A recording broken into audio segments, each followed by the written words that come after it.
tho tron ni April ni som ni pathian le khabu thu nei na Bible thu nei le an thon na chu chiang takin a phek sang sang ate hian puan chu ania Timothy athon ni na bung thum chang som panga changa som pasari hi chiala a thei pe chon pe para ziak chuak nge te heng chang te hian Bible na tho an hril cha chu enge ni Timothy athon ni bung thum chang som panga changa som pasari le ka thiang lim te chu inau pan te ta ta hre to ini ti in ria in I thil zir le I thil ria chiana te chuan om reng ro pathian le kha thu zong hi pathian thok khoma pek ani a zir tir konga te thiam lo chan tir konga te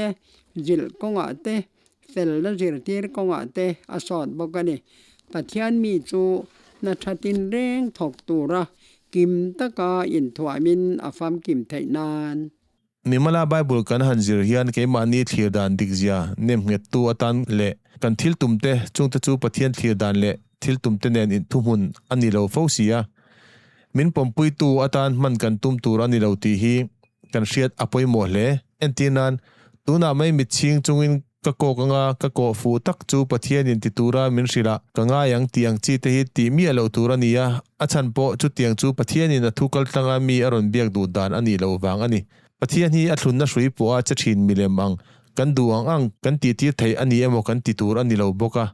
akong tele angai to na te chu ke ni kong tele ngai to na te aya sang jok dai ani awangin kan ne na thuaran soi te hi lo thunun kan tum ngai tur ani lo isai bu som nga panga chang kuwa van khi lei aya sang jok angin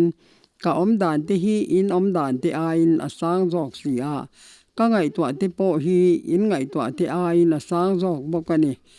tin Bible thua kan du lai zom nuam le ol sam deuh nia kan ngai chin chau chuklor kan ching tur ani lo boka chu tianga tilavin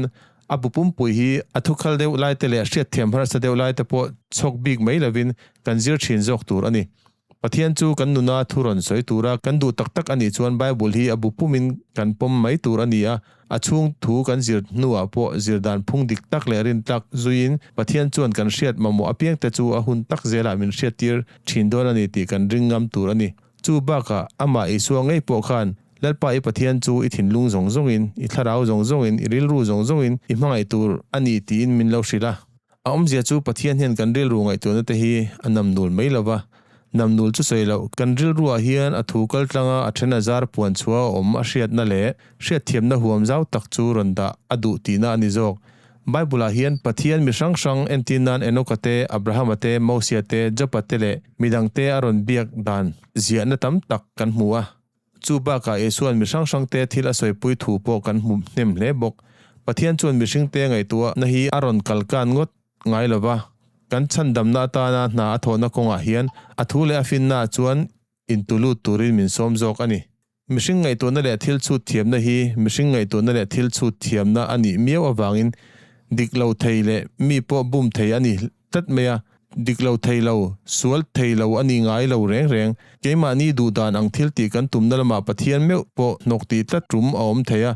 chutinga kan ti to chuan pathian tuka emo achunga emo kanin da ngal mai thin tin mi then khat chuan pathian le khabu hi rilru chapo tak chung le kher khiap takin anzir thin boka thil engkim hrevek to nia in ngai thil thar zir chhuwa tur engma aum to lo emo anti mai thin mi poimo tak nia kanin hriata mani kanin rin tok ema tling tok le thiam toka kanin ngaya engma mo lo nia kanin hriat to china chuan pathian ne na kanin zomna po kan lo ngai tha